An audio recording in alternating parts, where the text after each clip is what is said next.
I never thought I would be the kind of woman who would betray her husband. But life has a way of unraveling in ways you never expect. My marriage to David had been steady, comfortable, predictable. Perhaps too predictable. When I reconnected with Jacob, my first love, I convinced myself it was harmless. Just a walk down memory lane. A little reminiscing. Nothing more. But it wasn't nothing. It was everything. The spark I thought was long gone ignited the moment Jacob and I locked eyes. Our past came rushing back, intoxicating and irresistible. He made me feel alive in a way I hadn't in years. I told myself it was just coffee, just a conversation, but one thing led to another, and before I knew it, I had crossed a line I couldn't uncross. The guilt gnawed at me. David was a good man. He didn't deserve this. But every time I tried to pull away, Jacob pulled me back in. He whispered promises, rekindled dreams I had long buried. And I let myself believe in them, let myself fall deeper into a fantasy that could never last. When David found out, it wasn't from me. He had seen the messages, the late-night calls. The devastation in his eyes was something I would never forget. He didn't yell, didn't accuse. He simply walked away, taking with him the life we had built together. And just like that, my world crumbled. Jacob? He vanished. The moment things got real, he disappeared, leaving me with nothing but regret and shattered illusions. I had lost my husband, my home, my dignity. In seeking revenge against the monotony of my life, I had destroyed it entirely. They say karma has a way of balancing things out, and I learned that the hard way.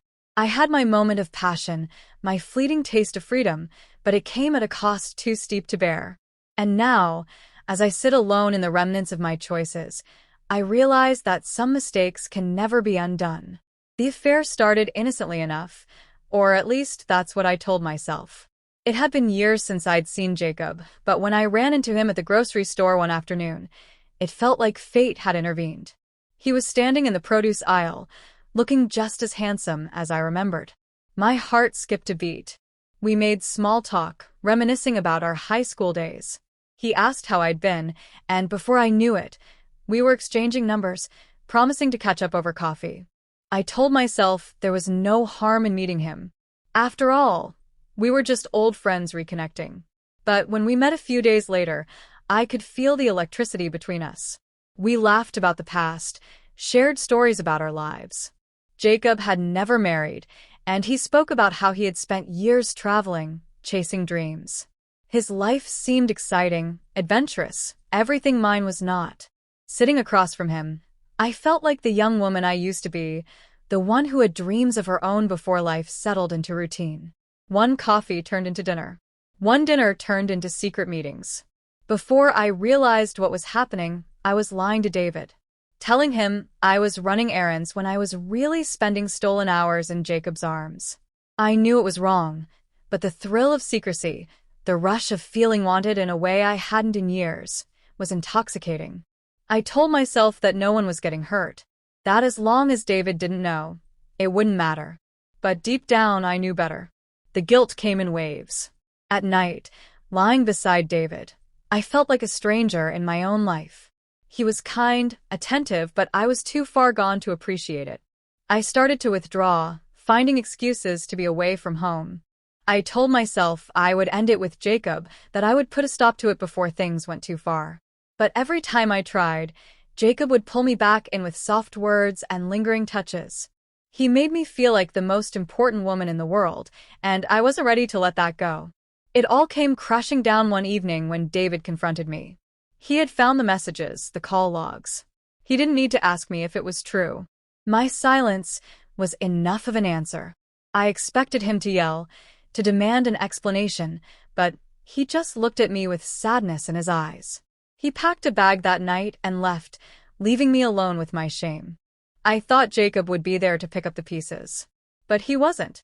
When I called him, desperate for reassurance, he didn't answer. When I showed up at his place, he was cold, distant. He told me that he never wanted anything serious, that he hadn't asked me to leave my husband. And just like that, the illusion shattered. I had destroyed my marriage for a man who never intended to stay. The days that followed were unbearable.